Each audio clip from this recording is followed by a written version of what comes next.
চেয়ারম্যানটা বলাতে উত্তরপাড়া যায় উত্তরপাড়া কাছে আমার বলতে আছে এই সমস্যা উত্তরপাড়া সুজনে হলে আরিফের ছাগলটা মাইনা লাগছে কি আরিফের ছাগল সুজনে মাইনে হচ্ছে দেখার আছে চলো তো একটু দেখে আসি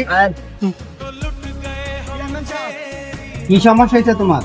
সুজনে আমার ছাগল চেয়ারম্যান সাহেব মাইনে দেয় সাধারণ একটা ফুল গাছ খাওয়ার জন্য। সাধারণ একটা ফুল গাছ খাওয়ার জন্য তোমার ছাগল মেরে ফেলছে? জি চেয়ারম্যান সাহেব। এটা আমার দেখার আরে তুমি যাও, ব্যাপারটা আমি দেখতাছি। ঠিক আছে চেয়ারম্যান সাহেব, আমার বিচারটা দেখে দেন চেয়ারম্যান সাহেব, তাহলে আমি আসি। কারণ চেয়ারম্যান সাহেব দুনিয়াতে আমার কেউই নাই, অনেক কষ্ট করে পরিশ্রম করে আমি ছাগলটা কিনছিলাম চেয়ারম্যান সাহেব। চেয়ারম্যান সাহেব বিষয়টা হচ্ছে গুরুতর। আরিফের তো দুনিয়া থেকেই নাই, আরিফের খুব কষ্ট করে চলে না এনার বিচারটা বিনা দিয়ে আচ্ছা হ্যাঁ, যেহেতু আমার ইউনিয়নের, আরিফা আমার ইউনিয়নের, আমরা এই জিনিসটা তদন্ত করে দেখে বিচারটা করে দিব। চলো যাই। রে বন্ধু মনটা খারাপ করে মনটা খারাপ করে বন্ধু, আপনি কিছু শুনছেন না? না কিছু হনি নাই তো সুজনে আমার ছাগলটা মেরে দেয়। চেয়ারম্যানের কাছে নালিশ মারি দিয়েছেন চেয়ারম্যান বললাইছি তো, চেয়ারম্যান বলছে কিছু পরে কিনা বিচার করবে। দেখা যাক। এই তো বন্ধু থাকেন আপনারা, কারণ আমার তো ভাই দুনিয়ার কেউই নাই, যা বুঝেন না। আচ্ছা কল দিস আচ্ছা ভাই, তো আচ্ছা তো থাকবেন ভাই। হ্যাঁ ওকে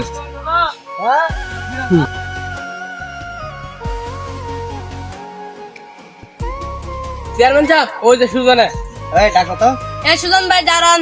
চেয়ারম্যান সাহেব আসতেছি। শুনলাম তুমি নাকি আরিফের ছাগল মেরে ফেলছো সুজন। হ্যাঁ চেয়ারম্যান সাহেব ঠিকই শুনছেন। আমার শখের একটা ফুল গাছ ছিল, ওই ফুল গাছটা ওর ছাগলে খেয়াল আইছে, এই দিক দিয়ে আমি একটা বাড়ি দিয়েছিলাম। আচ্ছা সুজন, তোমার কথাটা বুঝতে পারলাম, যেহেতু ছাগলটা তুমি মারছো, আরিফের ছাগলের জরিমানাটা তোমার দিয়ে দিতে হইব। আমি যদি চেয়ারম্যান, আমি বিচারটা করলে তোমার ছাগলের জরিমানাটা দিয়ে দিতে হইব। হ্যাঁ চেয়ারম্যান সাহেব, আপনি কি আগের দিনের কথা কি ভুলে গেছেন গা? আমার কিন্তু পাওয়ার কিন্তু চেয়ারম্যান আপনি হয়েছিলেন। এখন আপনি সিদ্ধান্ত আপনি নেবেন, মানে কি নেবেন এটা আপনি ভালো করে বুঝে নেবেন। চেয়ারম্যান সাহেব এক কি শুনছেন? আগের বারে চেয়ারম্যান সুজনে দ্বারা ভাগ করছিলেন, এর কথা হলাম পালন যেত না। ঠিক আছে সুজন, তুমি থাকো, কিছুক্ষণ পরে মিটিং জমবো, এই বিষয়টা দেখবো অনেক।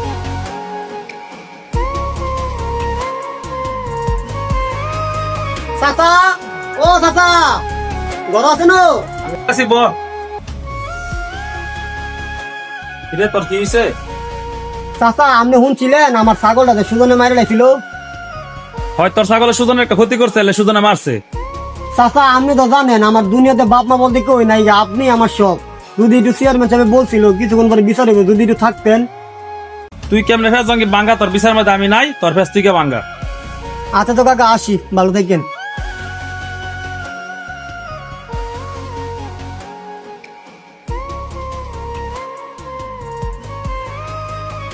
সুজন বাতি যায় নয়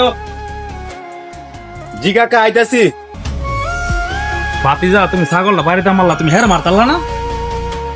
কাকা আপনি একটু ফোন দিয়ে কোন চেয়ারম্যান রে যে আমার পক্ষে কথা হইতে আর বিপক্ষে যেতে কথা বলে। আচ্ছা ঠিক আছে, আমি ফোন দিয়ে করে দেব। ওকে বন্ধু বিচারে কি হলো?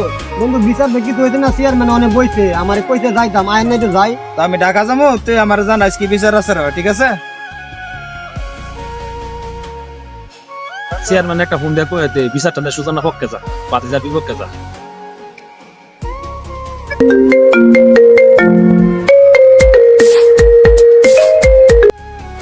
হ্যাঁ রবিউল ভাই। আসসালামু আলাইকুম চেয়ারম্যান সাহেব, বিচারটা কিন্তু সুজনের পক্ষে করেন, আরিফের বিপক্ষে করেন। ভাই যেহেতু আপনি বলছেন বিচারটা আমি এভাবেই করব মনে, ঠিক আছে রাখেন। সুজনের পক্ষে বিচারটা হইলে ভালো হইব, আরিফের সম্পদের মালিক সব আমি ওমু। দেখছো আজকে আমার আপন কাকাই আমার বিপক্ষে গেল, আর চেয়ারম্যানের কথা কি কমু? সব হইলে গিয়া চুর আর দালাল, দেয়নি যে জায়গা দুইটা বেশি পায় সেই জায়গাতেই যায়। গরিবের পক্ষে আল্লাহ ছাড়া আর কেউ নাই। আল্লাহ তুমি দেখতো।